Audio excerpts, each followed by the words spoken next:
नमस्कार। मैं हूं प्रभु चावला। जब विश्व में युद्ध चल रहा है, सारा विश्व तो नहीं है परंतु कुछ देश तो उसमें इन्वॉल्व भी हैं, परंतु असर सारे विश्व के ऊपर पड़ रहा है। अमेरिका, इजराइल ने जिस तरह से ईरान के ऊपर हमला किया, उसका असर केवल अमेरिका पर बिल्कुल नहीं पड़ा, बाकी देशों के आसपास भी जितना हैं उनके ऊपर भी असर पड़ा है।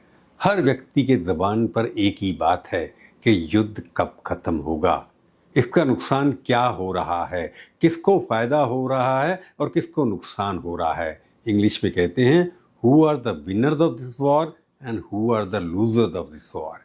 विनर्स की कोई बात ही नहीं करता कि किसको फायदा हो रहा है। इस युद्ध को बात चलाने के पीछे कोई ना कोई लाभ उठा ही रहा है। यहाँ कोई ज़मीन की लड़ाई नहीं है। अर्थव्यवस्था को किस तरह से घसीटना है, किस तरह से कमज़ोर करना है और कुछ कंपनियों किस तरह से पैसा बनाना है, मिडिल क्लास या गरीब लोगों से पैसा कैसा ऐंठना है, ये वार का एक उद्देश्य भी दिखाई देता है कि कोई ना कोई पैसा बना रहा है। तो कौन बना रहा है, किसको असर हो रहा है, कौन गरीब लुट रहा है, सारे विश्व में कौन से देश है जिनको नुकसान हो रहा है, इसी के ऊपर आज करेंगे आज की प्रभुवाणी। मिडिल ईस्ट के आसमान में जो मिसाइलें उड़ रही हैं वो केवल सैन्य ठिकानों को निशाना नहीं बना रही, उनका असर पूरी दुनिया की अर्थव्यवस्था पर पड़ रहा है। इतिहास गवाह है कि मिडिल ईस्ट का हर बड़ा युद्ध इंटरनेशनल आर्थिक झटका बनकर दुनिया तक पहुंचता है। 1973 तेल संकट, 1999 का खाड़ी युद्ध, 2003 का इराक युद्ध, कीमतें उनकी वजह से इतनी बड़ी कि सारी ग्लोबल इकोनॉमी हिल गई। आज ईरान, अमेरिका और इजराइल के बीच बढ़ता टकराव उसी दिशा में बढ़ता दिखाई दे रहा है। इसकी वजह भूगोल है। दुनिया का लगभग 20% तेल की आपूर्ति एक संकरे समुद्री रास्ते से गुजरती है जिसे स्ट्रेट्स ऑफ हॉर्मुज कहा जाता है। एक तरफ ईरान है, दूसरा सऊदी अरेबिया, संयुक्त अरब और खाड़ी के अन्य देश उत्पादक देश हैं जो तेल बनाते हैं और उसका असर बाकी अर्थव्यवस्था पर पड़ता है। तनाव बढ़ते ही तेल की कीमतें तेजी से बढ़कर $80 प्रति बैरल के करीब पहुंच गई और 100 तक पहुंच सकती हैं अगर संघर्ष खत्म नहीं हुआ। अगर 100 तक पहुंची तो असर क्या होगा? तेल निर्यात करने वाले देशों के लिए मुनाफे ही खराब है। मैंने कहा उनको फायदा तो होगा। तेल आयात करने वाले देशों के लिए एक बहुत बड़ा संकट है जिसमें भारत भी एक है। भारत उन देशों में है जो सबसे ज़्यादा प्रभावित हो रहा है। भारत अपनी ज़रूरत का लगभग 85% कच्चा तेल, गैस कुकिंग वहाँ से आयात करता है, जैसे पहले भी बताया था मैंने। अगर तेल की कीमत $10 बैरल बढ़ती है तो भारत का सालाना आयात लगभग 15 से 20 अरब डॉलर बढ़ सकता है। 15 से 20 लाख करोड़ का। अगर तेल $100 प्रति बैरल के पास पहुंचता है, ये अतिरिक्त बोझ $25 अरब से ज़्यादा हो सकता है। ये पैसा कहाँ से आएगा? आपकी और से जेब से आएगा। और अगर तेल $100 से अधिक प्रति बैरल आसमान पहुंचता है तो ये अतिरिक्त बोझ $25 अरब से ज़्यादा हो सकता है। इस तनाव का असर तुरंत शेयर बाज़ारों में दिखाई दे रहा है। भारत में कुछ ही दिनों के भीतर लगभग 16 लाख करोड़ रुपए की बाजार पूंजी गायब हो गई। गरीब निवेशक थे, उनके कितने पैसे गिर गए आप इसमें नहीं आएगा। यानी करीब $200 अरब की विशेष निवेश संपत्ति अचानक मिट गई। कई लोगों के स्टॉक जीरो हो गए। जर्मनी का डेक्स सूचांक जो इंडेक्स है वहाँ का 2% से ज़्यादा गिरा। फ्रांस का 40% से गिर गया और हांगकांग का 2% से ज़्यादा गिरा। लेकिन युद्ध की अर्थव्यवस्था की एक अजीब ही गणित है। जब ज़्यादातर बाजार गिरते हैं उसी समय कुछ कंपनियों के शेयर तेजी से ऊपर जाते हैं। सबसे बड़ा फायदा हथियार बनाने वाली कंपनियों को ही होता है।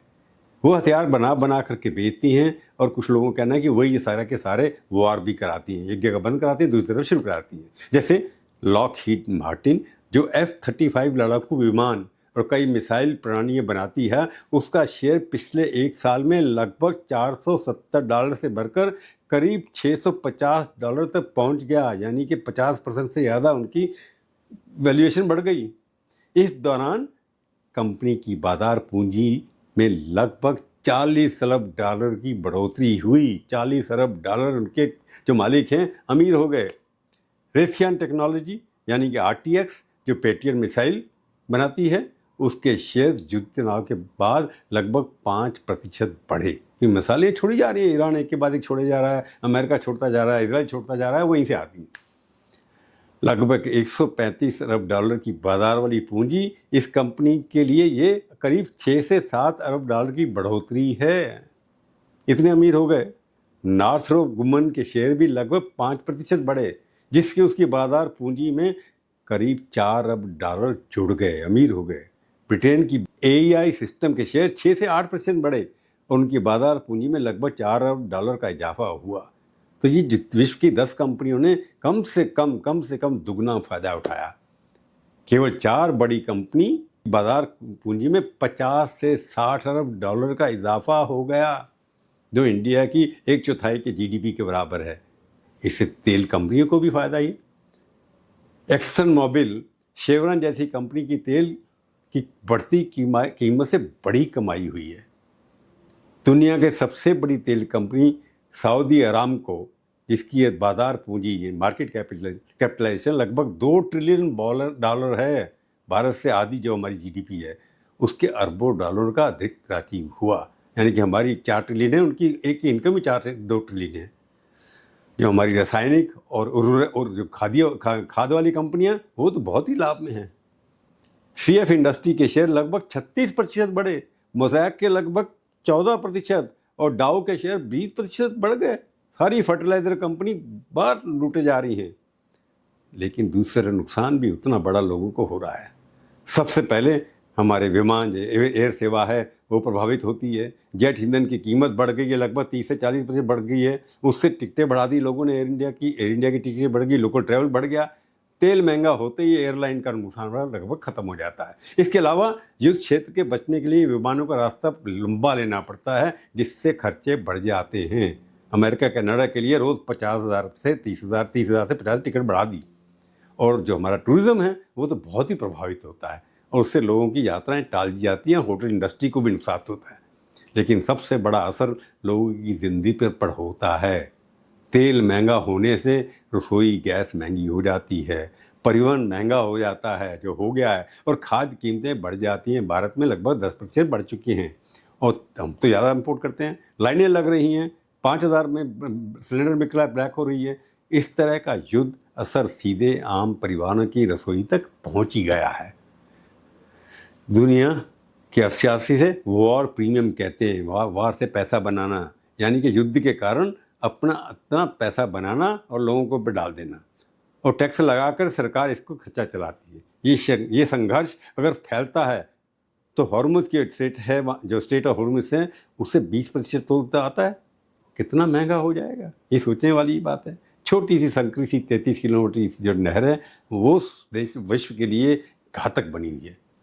भारत के लिए इसका मतलब होगा अरबों डॉलर का अतिरिक्त तेल बिल, महंगा सिलेंडर, महंगा परिवर्तन, और जो हम इंपोर्ट करते हैं, विश्व से सेकंड इंपोर्टर हैं, सबसे ज़्यादा इंपोर्ट करते हैं जो इक्विपमेंट डिफेंस के लिए आता है, सेना के लिए आता है, उसके ऊपर लगभग 25 से 30,000 करोड़ का महंगा सामान हम लोगों को लेना पड़ेगा। युद्ध जितना लंबा चलता है, युद्ध उद्योग उतने ही अमीर होते जाते हैं और इंटरनेशनल अर्थव्यवस्था उतनी ही कमज़ोर होती जाती है। भारत के ऊपर इससे सबसे ज़्यादा असर हुआ। जैसे मैंने बताया कि गृहिणी जो हैं हमारी यहाँ, उनकी गैस की कीमत बढ़ जाएगी, बसों के किराए बढ़ जाएंगे, लोगों की लाइन लगनी शुरू हो जाएगी, रेस्टोरेंट बनते हुए जा रहे हैं, वहाँ पर अनएम्प्लॉयमेंट बढ़ती चली जाएगी, और टूरिज़्म ख़त्म हो जाएगा तो वहाँ के टूरिस्ट स्पॉट ख़त्म हो जाएंगे, और धीरे धीरे बुकिंग होटल्स की कम होती चली जा रही हैं। भारत की अर्थव्यवस्था अगर इस तरह चल रही है तो हमारी अर्थव्यवस्था के कारण से लगभग 1% का फ़र्क हमारी जीडीपी पर पड़ेगा, यानी कितनी कम हो जाएगी। उससे जैसे मैंने बताया, जो अपना इंपोर्ट करते हैं, हम विश्व में नंबर 2 हैं जो डिफेंस इक्विपमेंट को इंपोर्ट करते हैं। अगर 10% भी उनकी मार्केट बढ़ गई तो हमारे ऊपर बहुत बड़ा इसका वज़न पड़ने वाला है, और वो पैसा कहाँ से आएगा? वॉर का फ़ायदा कुछ लोगों को, अमेरिका में बैठी कंपनी को होगा, परंतु भारत की जेब से, भारत के नागरिक की जेब से पैसा निकलेगा। उनको दुख भी झेलने पड़ेंगे, पैसा भी निकाल कर सरकार को देना होगा कि आप बाकी युद्ध के लिए सामान खरीदिए। तो युद्ध का नुकसान किसको?